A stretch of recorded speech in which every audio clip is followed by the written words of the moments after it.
See, this is why you can't borrow money from people. Hood politics, y'all.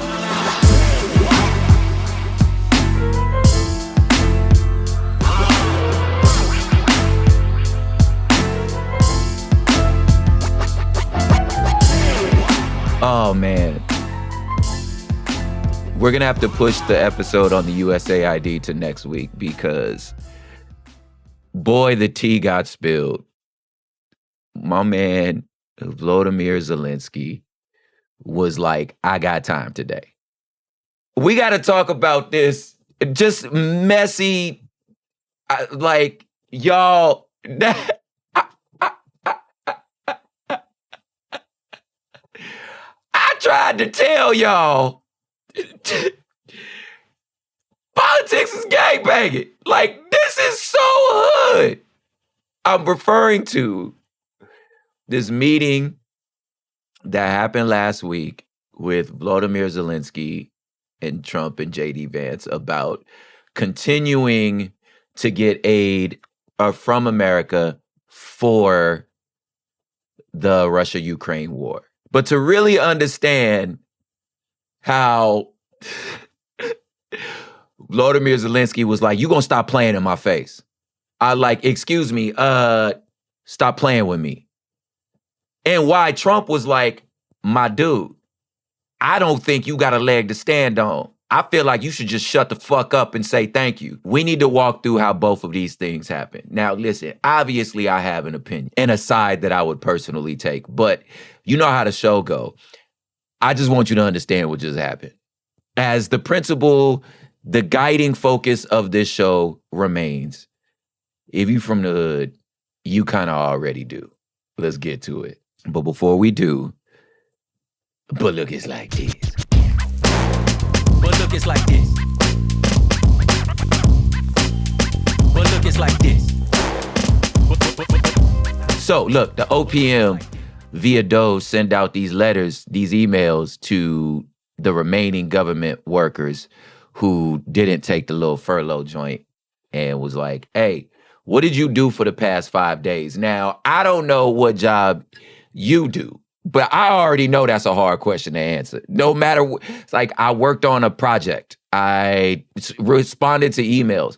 I was in 75 stupid meetings because all y'all want to do is meet. You know what I mean? Listen, most reports that you hear about how working for a corporation is, that's not just like manual labor, is most of your time is in meetings. Like I'll ever actually get to do the stuff. And usually you got to do the stuff on off time hours because you got me in meetings all the doggone day. Good Lord, how excellent. But that's what was happening. They were like, yo, tell me what y'all been doing. And then they actual boss was like, you know, you really don't have to answer that. But if you do answer it, that'd be dope. But if you don't answer it, you might lose your job. But you really ain't got to answer that because he really can't fire you. What? What do you want me to do? Listen. Let me tell you what almost ended my own marriage. Is unclear expectations. Listen, you got to be clear as to what the hell you want and need. What are your needs, fam? What do you like? So answer it or don't answer it. Fired might not get fired. And at the end of the day, everybody's sitting around the government looking at Elon like, nigga, you don't even go here. You the dude at the college campus chilling in the rec room on campus and ain't got no classes. Nigga, you don't go here. You telling us all how to manage our time and do our homework. You're not even a student here. Like, why are you here? So answer it or don't answer it. I don't know. In other news, the Pope dying. The bruh's sick. Bruh is on a breathing machine. We about to live another conclave. And that's crazy. Now, however you feel about this Pope, in terms of Popeness, he's kind of reminiscent to the 60s popes who were a little more progressive, which, you know, that's a big old relative transitive verb here, meaning, you know, like conservative transitive verb, like, you know, you're conserving what in relation to what? So, I mean, he was finna say he cool with the gays. Maybe, just maybe this idea of celibate popes or celibate priests, maybe we should rethink this. Maybe humans are sexual beings, and us telling them that they can't ever do the nasty might be leading to some of the issues. I'm saying he a little progressive. Either way, thoughts and prayers to the A1 Catholic. It's not funny. It's just funny to call him the A1 Catholic. That's what I'm joking about. But it's not. As if like the death of Queen Elizabeth was kind of funny. Should I continue that train of thought? I shouldn't continue that train of thought. Oscars, they happen. And this was one of the first years that I feel like I've seen a handful of the flicks. Like I saw Substance, which I was like, hell of a movie. I wish I would have seen that Palestinian doc about life in Palestine that won. But, they didn't want to distribute that in the States as if we don't already know what's going on. Like, these people crack me up in a worse way. Like, we don't know. Like, we don't already see what's happening there. The internet exists. Let us see the flick. I mean, I don't even understand why you're not even financially driven to be like, the people want to see it. Anyway, what do I know? Also, happy Aztec New Year.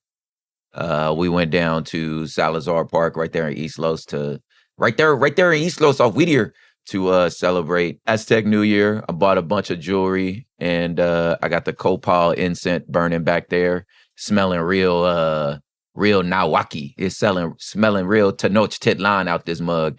And yeah, man, another New Year, another do-over. So shout out to y'all who celebrate. And finally, the ceasefire in Israel is not so ceasing as predicted by everyone. Israel is stalling out this last phase of the first phase of the ceasefire because the next phase would be making it permanent. And they're not really trying to do that because of reasons we already know. It is my hope and dream one day to live in a precedented times and not live in unprecedented times, to where we are watching literally history repeating itself, watching World War II be slow walked into just a new version of it, a reversal of the Cold War, in that now America's on Russia's side, which is just the most bizarre, what the hell.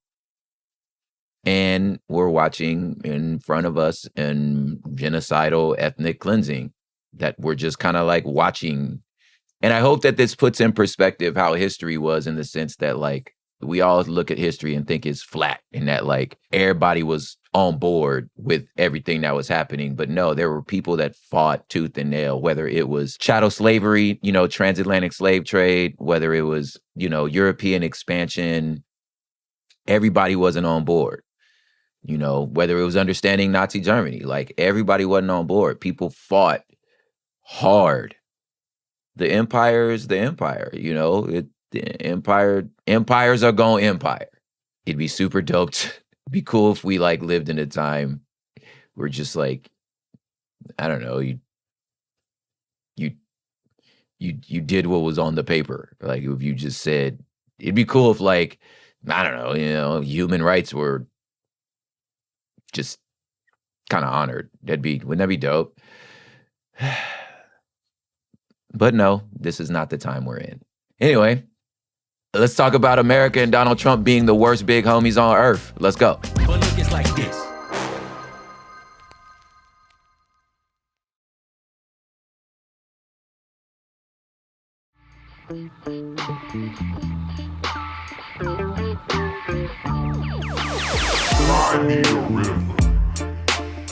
All right.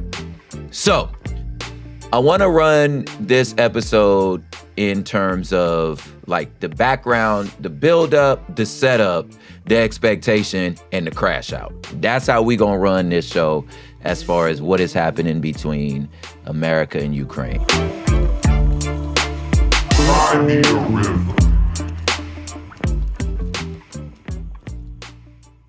Now, These moments do not need much explanation, again, if you grew up in the inner city, for a number of reasons. One of which is you already know the person that's going to always try to big bro you. Like, you can't ever ask them for no favor. And oftentimes what sucks about it is they be kind of right. They be right about a lot of stuff. I'm getting ahead of myself, but hopefully this is one of the clip things to where, like, here's the thing. Trump is right. Like, that Ukraine could not have possibly lasted this long, no matter how down they are for their squabbles, because clearly Zelensky is down for his. He is down to squabble. He will square up. I don't care how big you are. The reality is they wouldn't have lasted this long without American help, without our money, and without our guns. That's the truth. And I hate to say it, but it's real. But you ain't gotta be. You ain't gotta be like that. America is the last people you need to borrow money from. Who got an uncle like that? Who got a homie like that? That's the last person you need to ask to help you move, to borrow money when you getting bullied. That's the last. Listen, I've talked about this before, about cashing that check. I have a case of emergency break glass card to call. There is an OG I could call. But that, I will be paying for that for a very long time. So you can't always, you just can't, they're going to big bro you all the time. So you already understand. You also already understand somebody that, like, it's just, you're not finna just play with me in my face right now. I don't care what the situation is. You're not just going to play with me. Like, you, look, try Jesus, not me, because I throw hands. Like, listen, I'm done with you playing with me in my face right now. You gonna stop. You gonna stop doing this with me right now. I don't care. Like, I'm ready to crash out, nigga. I'll go to jail tonight. I know I need this, but nigga, you not finna talk to me like that. We all understand that. Now, on the other hand, again, if you're from the city, you already understand somebody that you don't really mess with. I already kind of don't mess with you. But it's still like kind of the right thing to do. It's the right thing to do, and you also got something I need, but I kind of, really mess with you. I don't. I mean, he all right, I guess. Yeah, do you know people like that? Did you like, all right, I guess. But like, oh, here you go. That person got the nerve to walk in and talk tough. And you like, I already low key don't really mess with you.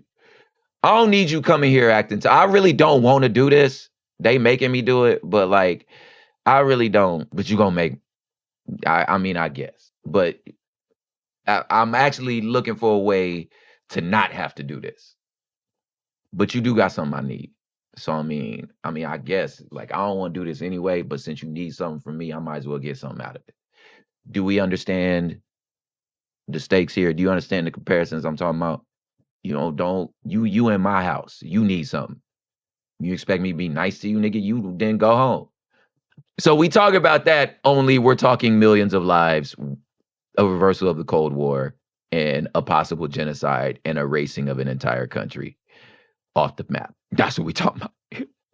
Okay, here we go. So the buildup. The buildup's got to go back to 2014, and it actually has got to go back to the Cold War, believe it or not. Now, we've talked so much about the Cold War before, and that really in the era that, like, for some reason, this bubble that you and I exist in, we all know in 150 years from now, there will be an entirely new crop of humans on this planet that will be looking at an entirely different world, probably a world that doesn't have Florida in it because of sea levels, unless we do something incredible. Since we live in this era, there are certain things that have shaped the world that you and I exist in, one of which is the Cold War. Don't have time to go into the complete history of the Cold War, but I feel like if you're my age, you kind of understand what that is. The arms race, nuclear bombs. Why Russia is our big enemy was this communism versus democracy or capitalism that we believed is an existential war for who gonna run the planet, who gonna be the greatest superpower, right? Who gets to control the board. It's Cold War, right? And some would argue, depending on how you want to cut it, that America won. U.S. won the Cold War. Part of that was because of the fall of the Berlin Wall and the breaking up of the USSR into multiple countries. right? So the Soviet Union was no longer. And Russia as a nation has always felt like we got to get our get back at some point. Vladimir Putin believes it is his job to get his get back, that Russia needs its glory that it's had before. And part of which means I can't have nobody joining NATO that live in my hood because you part of the ops. And what I need to do is start this land that I had to, that Russia had to give up. We got to get it back. We got to get our get back. One of which is Ukraine. Because according to Russia, there's no such thing as Ukraine. Now, Russia, obviously, like I said, history is nuanced. Not every Russian feels like this. We're saying Russia as an institution or socio-political, geopolitical context. Ukraine's not a country, just like the way that China don't believe Taiwan's a country. You're not a country. You're the people that lost the Civil War. You're not a country. So it's the same sort of context. So they're like, we're not invading Ukraine. Ukraine is Russia. They need to stop pretending like they not. When you get kids that are old enough to start paying rent and they actually pretend like the room that they exist in is their apartment, my nigga, that is not your apartment. This is, you live. If you're an adult and you had to live with your parents, you understand that you don't. Even if you paying half the bills, if you live under the roof of your parents, my nigga, you are not on your own. And you will never feel on your own. That's Russia's feeling. Ukraine is like, y'all, I mean, how you finna tell me? First of all, there's a border, number one. Number two, we have our own army, our own government, our own, like, you're what are you talking about? Oh my God, y'all lost. We're literally, this is our flag. What do you mean we're not a country? This is ridiculous. By 2014, Russia decided to annex Crimea, which is why I keep calling this series Crimea River, and because it reminds me of Justin Timberlake. Crimea River, Crimea, already know. I learned that from him. Anyway, the magic of Justin Timberlake and Timberland is the chemistry's amazing. I realize that really ages me because y'all didn't get to enjoy that, because I know my demographic. So since then, Ukraine is like, help. Do y'all see this book? Do y'all see this? Why are y'all just letting these? Can we get some help? They down to squabble up. Listen, they got more than a little bit a heart, but like, my G, like, we just lost an entire region. We made a peace treaty with these people, to a ceasefire for them to stop shooting. We was willing to scrap, but the only way to get them to stop shooting was to be like, okay, damn, here's Crimea, but like, can you leave us alone? Like, goddamn, you are the largest landmass nation. Like, it takes longer. It has the most time zones of any country. It's longer to get from one tip of Russia to the other than it is to fly from Russia to Chicago. That's how big the country is. Why do you need us? Damn, man. We did ceasefires with them. They don't keep their promises. We've all watched it. First of all, they didn't return hostages. They kept shooting. We are literally out here on our own. Like, nobody, I don't understand. And then the countries that are over here, Russia, or countries that are next to us, Germany, France, the EU, y'all only sending us little pea shooters. Nigga, like, can we get some like weapons? Are y'all scared of Russia too? You really gonna make us be the only people willing to squabble up with them? How does it all fall on us? Well, if y'all not gonna help, can I join NATO? And America, for some reason, was like, I don't know if we want to smoke with Russia. We just kind of finally, like, we've been fighting with them through other people's fighting for like almost 80 years now. Like, we finally, like, everybody went to their corner. Now, here's the thing. There's a difference between calm and peace. There's a difference between peace and homeostasis, right? And if you've, again, been in a relationship with somebody you love, you understand the difference between peace and calm.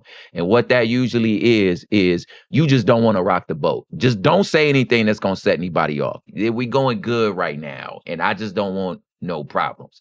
That don't mean you got peace. That just means you trying not to rock the boat. And that's essentially how America's been with Russia forever, where it's like, you gonna chill? You gonna chill? Oh, you gonna chill? You chill? No, you chill. Y'all chill. You gonna chill? We already don't like each other. So just like, let's just agree to like stay out of each other's way. And Russia like, hey, listen, you take Ukraine, it's up. I don't like, leave us alone to our devices. Ukraine is like, are y'all serious? What?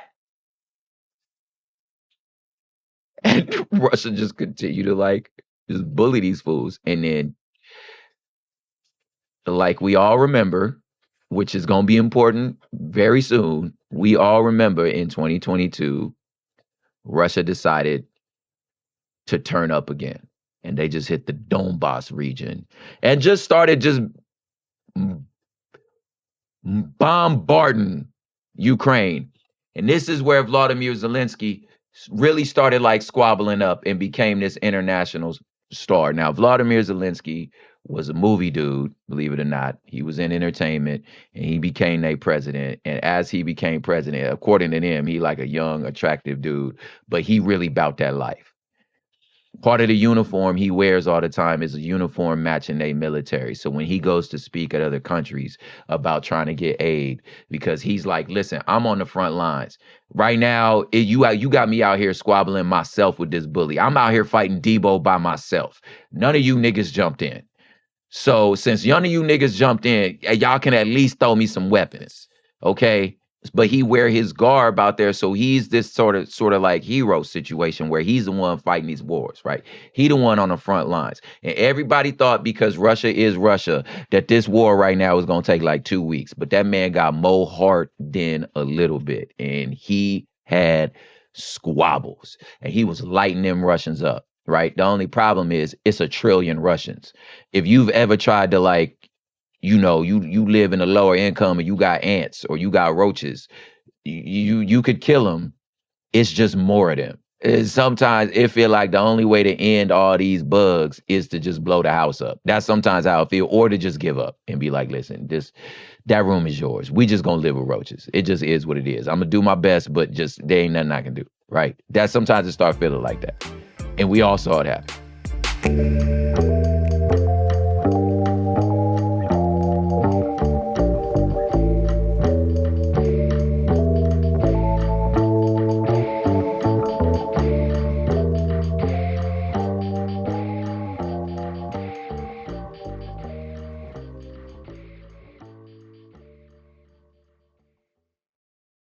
Now, let's rewind the clock back to 2016, when it was very obvious to anybody that's got like 3 cents of logic, Russia, Russian trolls, Vladimir Putin, and the Kremlin was really deeply involved in making sure that Donald Trump became president the first time. Clearly, Trump admires this man. He liked the way Putin moved. He liked the way he talked. He liked the way he functioned. He liked the fact that he's just a big, tough guy. Again, gangster. He like all that. He want to run his country like that. I want people to be scared of me the way they scared of Putin. I want people to walk in here and see me the way they see you. But I'm a New Yorker. I'm a little different. I'm a little more mafioso. Like you wrestle bears, my nigga. Like that's not how we move. I move more mafioso style. You feel me? And I want to run the country like that, where the bread is mine, the oligarch is mine, and I want to be recognized in the world the way that you recognize in the world. I'm trying to get like you, big homie. Which means that at some point we was gonna see who was really the big dog. And again, if you understand the streets, we understand exactly who the big dog is. It ain't Trump, because you doing whatever the hell Vladimir Putin tell you to do. And I'm like, this would even be me if, let's just say, in a bizarro parallel universe that I was actually a fan of Donald Trump. My eyes would still not be lying to me. Nigga, you want to be him. And that is your weakness. That man will get you to do whatever. You cannot out finesse this man. And clearly you owe him. So, once it started coming out that there was certain things going on about the election and how the mug was stolen and that Trump was like, you tripping, then you had the Russian probes and, Robert Mueller and all this stuff when Trump was being investigated. Now, one of the initial pieces of that investigation was that perfectly good phone call that Trump always talks about when he was on the phone with, guess what? Volodymyr Zelensky. Asking him, if you want this aid from us, quid pro quo, this was his first impeachment. If you want this aid from us, maybe you should investigate the Biden family. Remember Burisma and the Hunter Biden situation? Remember Trump already was like, I already don't mess with you, but there's a way you could help, and it's if you would investigate the Biden family.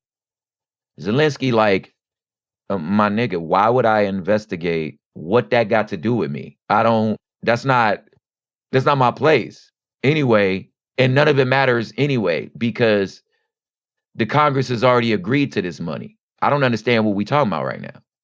There is no quid pro quo because the answer's already yes. Nigga, you just got here. I don't understand. Like, what are we talking about? And obviously, Trump don't like it when it's somebody that he deemed himself stronger than talking to him like he crazy. Now, I want you, again, to put on your hood antennas and put yourself in Trump's shoes, in the sense that you wouldn't like that either. If somebody you don't respect, this little YN, if you will, talking to me like you done ran the streets like me. You too light in the booty. Like, I don't appreciate you talking to me like this. I was giving you a chance. I really don't have to mess with you. And how you finna come in here and tell me what I need to do with my money? Zelensky like, nigga, what? Zelensky like, bruh, what do you think you're doing? Zelensky like, hey, I thought you skipped war for bone spurs, cuz. Ain't you just a reality TV show star that's sold a bunch of trash buildings? Nigga, who are you? Like, I don't understand. What respect do you want me to have for you? I'm like, you have to remember these people, I know they are not nationality wise Russian. But these people are from the Europe. Like these are we make jokes about the Caucasus Mountains from the Caucasus regions, about Caucasians. We make jokes about it. But these versions, these tribes that live up there in the Serbian, I don't know if you've ever met real street people from this region, people that didn't know the bad guys in movies, the henchmen, they are not to be played with. These people, Zelensky come from that. He I know I'm a pretty boy now, but you gotta understand, my people survive winters that wipe out species. I know Vladimir my enemy, but you gotta understand, we from the same era. We cut from the same cloth. So all that tough talk with me, you gotta understand, I don't do all that tough talk. If anything, you have to remember, if anything, I feel again, I'm cut from the same cloth as Vladimir Putin. He just don't keep the code. I keep the code. So that's what we talking about right now.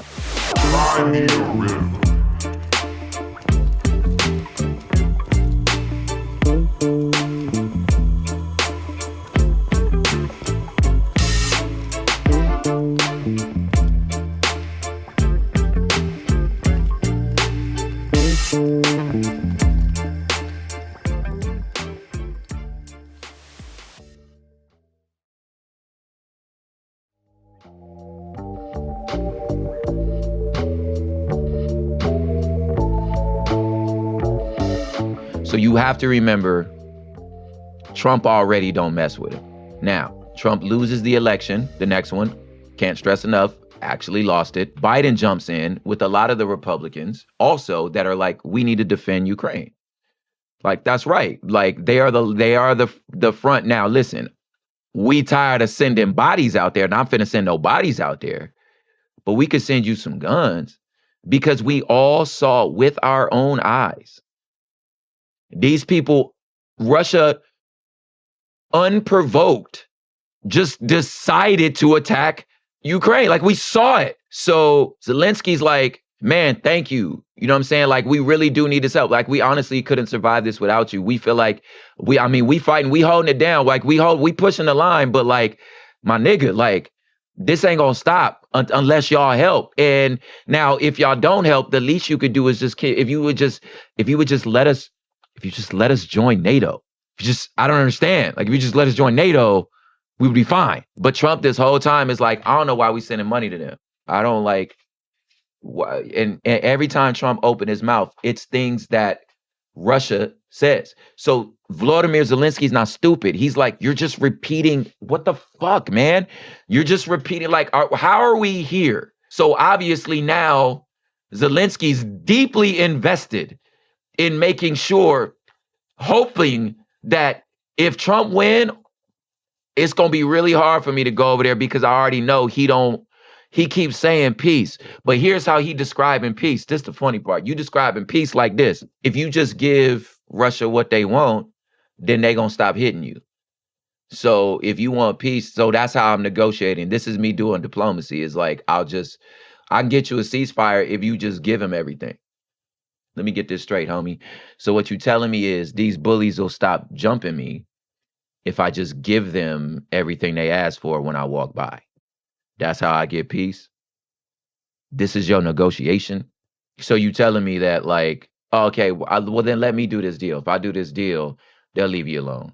My nigga, if I just give them what they want, this isn't a deal. And how are you, what do you have to do with this deal? I just need you to continue to support us like you said you was gonna do. So this is the buildup. Y'all already don't mess with each other, but it looks like you might need each other. Now that's the buildup. Here's the setup. Ukraine has these things called these rare precious minerals, which are stuff that you need for chips, like, processing chips, for our iPhones, for our solar panels, for just things that we need in this world. Ukraine got it. Now, you remember Trump fashions himself as a Don, and in his mind, there are no relationships. We have no homies. There are no friends. There's only customers. My support to you is contingent on what you can give me, what you got for me. I'll help you, but you got to help me. We got alliances based on what you can give. Everything. If you think of him like this, it makes sense. Everything transactional. Everything. I do everything for the hood. And even that, what's in it for me? My nigga, I don't owe anybody shit. We agree on something, you do your part, I do mine. That's it. And if I don't like the agreement in the middle of the agreement, I'm changing the agreement because I don't care about you either.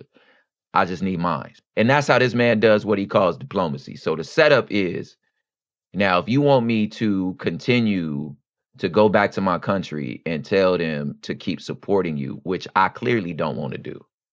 It's so obvious he don't want to do this. Well, we need to get something in return. And what I need is for you to agree to give us all your precious mineral. And low key, this is Trump's attitude. You kind of owe us. We was giving you aid without anything in return in the first place. So really, I could stop giving you aid and you just paying me back all the shit we've done for you. You just paying us back. So what I expect you to do is I expect you to come in here, kiss the ring, say the thank yous, and then let me, kind of flex a little bit, and let's get this deal done. Let's get what I need first, and then we'll talk about what you need, which means subtext. If you from the streets, you already know this. Trump had no plans on giving them anything. That's why he kept saying, oh, we'll talk about defense stuff later. Let's just get the deal done. Let's get the deal done, and then we could talk about what you need. What translation, which I think you already know the translation. Zelensky coming in here like, okay, I'm going to have to eat crow. Man, I hate this shit. I hate this clown, but I do need this. I do need these guns. But I need him to understand that, like, yo, you are being hoodwinked, right? This man is using you. I'm telling you, like, you keep saying that you're our only friend, but this is what I'm trying to tell you. I'm your only friend. I'm the only one telling you the truth. Everybody else in here is scared of you. I'm telling you the truth, bro. Listen, this helps us both. You don't live over there. I live over there. So like, listen, this man is using you. I'm trying to tell you, he using you. I know you don't like me. I don't give a fuck if you like me or not. This nigga is using you, right? So this is the setup. We're going to come in. We're going to have this thing. Trump knows for a fact that this war cannot be won without America's help because they're still not in NATO and they just don't have enough manpower and enough weapons. Trump knows that. So does Zelensky. So let's just go in here. Let's play nice and let's figure this out.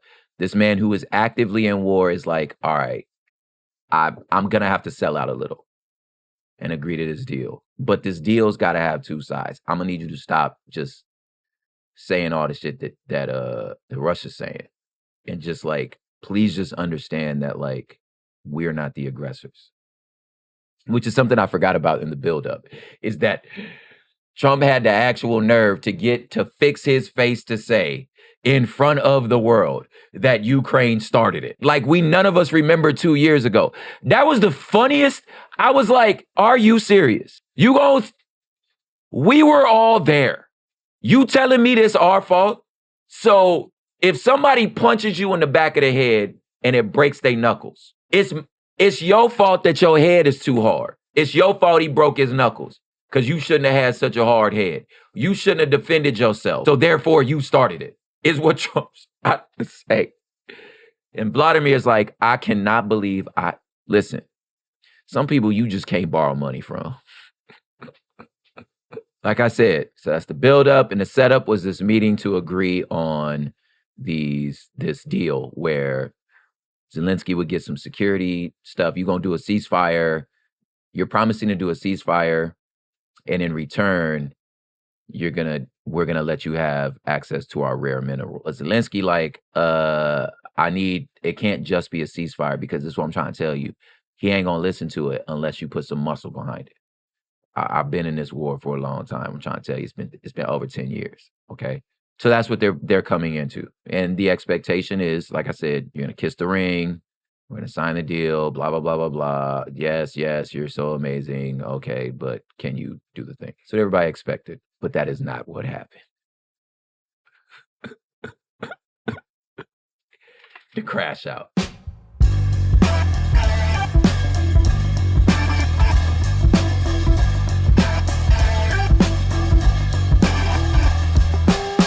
I love the fact that this played out in live TV for a number of reasons. Because one, it proved the concept of what we was trying to say in this whole show, which is politics is just hood talk. And secondly, what we already knew about Vladimir Zelensky, which is we talking about a man that is so willing to stand on business. We have witnessed 3 years of him willing to stand on business. That he's like, you not finna play in my face. Him being so willing to not let you play in his face, which is why Ukraine keeps still standing, why they still willing to send their sons to this war. Because you got a man out here that's like, I stand for mine. I don't care what the world say. I stand on mine. Now I'm gonna come over here and I'm gonna let you talk, but listen, you ain't finna just play in my face. So the joint meeting start, Trump do his thing. Vladimir start talking about, hey, listen, man, I want to show you some pictures because I kind of want to show you that, like, I mean, I feel you, like, I'm translating here. Like, I feel you. I know that's your boy. I know that's your homie and them. But, like, listen, what I'm trying to tell you is, like, the idea that we started this is ridiculous, man. What I'm trying to tell you is you can't trust your boy. Like, this what he do. Here's some shots of, like, some of the suffering we going through. Here's how he returning our POWs. Here's him not agreeing here's him saying he gonna do the ceasefire and then not doing it. Here's him going back on his word. So I know you think that, like, you could just tell this man to stop and he gonna stop. But I'm trying to tell you, or at least that's what you're telling everybody, but I'm trying to tell you, he's not gonna listen. And it's not your sons out there dying, it's my sons out there dying. It's my daughters out there dying. So I'm just trying to say, like, I mean, I'm with it. I'm sitting here and I know you already don't mess with me, But like, I mean, you're right. Like, I mean, we really need the help, but this is helping you also. Trump's cool. Like, yeah, you know, it's really hard to see, but yeah, you know, let's get this going, and you're not gonna need any security stuff. Like, he'll listen to me. It's all good. And Zelensky's like, yeah, I don't know. And then young ass JD. Listen, you know what? Excuse me. I got something to say here. You know, you come here. You tried being strong. Joe Biden tried in blistering and saying this, and this, and Vladimir Zelensky didn't listen to it. So what we're trying to do is true diplomacy. We're stepping in and we're going to get it done for you. So I would like you to be a little more appreciative for the things that you've done. Now, let me pause for a second and be a narrator here. J.D. Vance and Trump ain't done shit. You weren't there. Y'all weren't presidents during this whole time.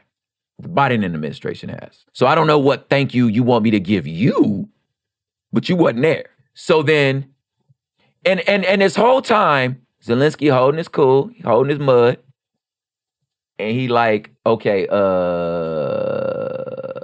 you could see it in a person's eyes when they like, I'm done listening, like I'm done, like, okay, I've been letting you talk your talk for a while, but now like, okay, hold up, I got time now. It's like when a black woman goes, I just think it's funny. Now you stuck. When a black woman do that, I just think it's funny that she about to tell you about your life, homie. She about to have a ton of receipts as to how wrong what you just said was. I just think it's funny that, like, she don't think it's funny, nigga. You dumb as hell. And she finna hand you your ass. So essentially that's what he did. He was like, let me show you these receipts as to what you saying is bullshit. Okay? What diplomacy, JD, are you talking about? Nigga, we tried that and you've never done it. Also, you wasn't the fuck outside. Have you been to Russia? Have you been to Crimea? Have you been to Ukraine, nigga? You weren't there, homie. JD, like, I don't appreciate you being disrespectful. I done seen videos. Again, you not finna tell a man who just came from the front line that you done seen videos. JD, like, excuse me. Have you even said thank you for all the shit we've done for you? Vladimir, like, thank you for what? You've been saying for the past 4 damn years that y'all shouldn't help us. What do you want me to thank you for spreading Russia? Yeah, thank you. Okay. Thank you. And Trump like, well, I don't want to talk about nothing till you sign over your shit. Just give me your lunch money and then we'll talk about everything. I just want to just give me your stuff. And he like, nigga, I'm not finna just hand this over to you without any promises. I'll tell him to stop. You gonna pull your dog off me that's currently mauling me right now. I don't think that dog listens to you. And right now, the dog biting me. But don't think, my nigga, that dog ain't coming for you. Don't you get it in your head. I don't know why you think. You know why? I do know why you think you safe. Because you got an ocean in between us. He coming for you too. If he doing this to me, he doing this to you. And Trump ain't like, don't tell no Dawn. I don't think it's in your place for you to tell me that. Now, this is me switching perspectives. Now, listen. If you Trump, you talking way too tough for somebody that needs me. I don't like how you talking to me right now. I don't have to do this with you. I already don't want to do this with you. So I'm going to need you to pipe down. You are losing this war. I'm the only one talking straight to you. You telling me I'm the only one talking straight? You the only one talking straight? I'm the one talking straight to you. Where the EU at? Huh? Have they helped? I don't know why the fuck you yelling at me. They not helping you. I'm the only one helping. Now give me all of your resources and maybe I'll tell these people to stop. Zelensky, like, are you serious? Are you serious? I could end this thing in 3 days. He's like, I know. That's what we hear from the Kremlin all the time. If I'm putting myself in Zelensky's shoes, he's like, I can't believe I got to talk to this soft ass clown. I cannot believe I have to deal with this shit. You the bone spur head ass. Like, I can't believe I have to. You got to talk to him. You got to talk to him. He got them things. And that's what sucks about when you have to talk to an asshole like that. He's like, listen, you can't win this war without us.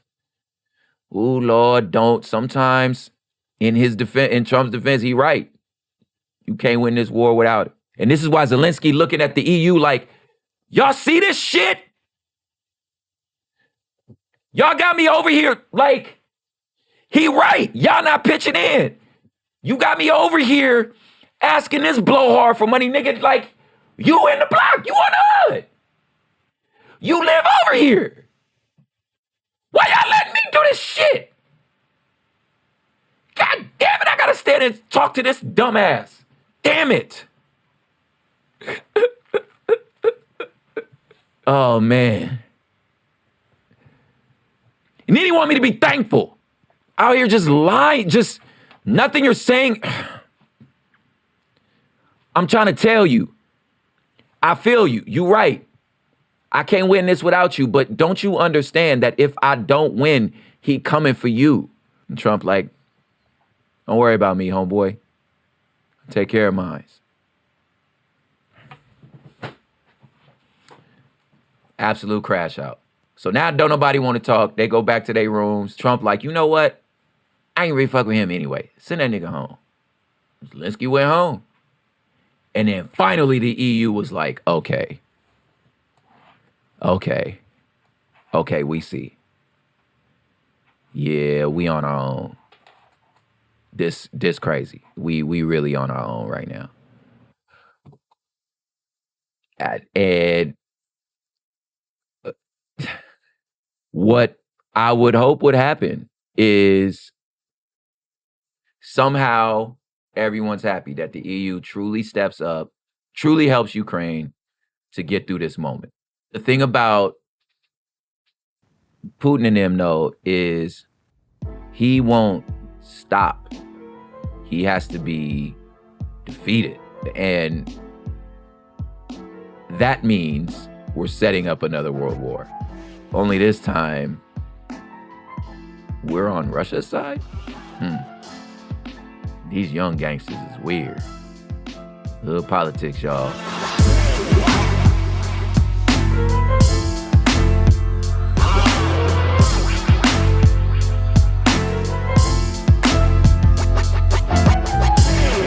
All right, now don't you hit stop on this pod. You better listen to these credits. I need you to finish this thing so I can get the download numbers, okay? So don't stop it yet. But listen, this was recorded in East Los Boyle Heights by your boy Propaganda. Tap in with me at prophiphop.com. If you're into cold brew coffee, we got Terraform Cold Brew. You can go there.com and use promo code HOOD, get 20% off, get yourself some coffee. This was mixed, edited, and mastered by your boy Matt Osowski, killing the beat softly. Check out his website, mattossowski.com. I'm going to spell it for you because I know. MattoSowski.com. mattossowski.com. He got more music and stuff like that on there, so go and check out the heat. Hood Politics is a member of Cool Zone Media, executive produced by Sophie Lichterman, part of the iHeartMedia Podcast Network. Your theme music and scoring is also by the one and only Matt Osowski, still killing the beat softly. So listen, don't let nobody lie to you. If you understand urban living, you understand politics. These people is not smarter than you. We'll see y'all next week.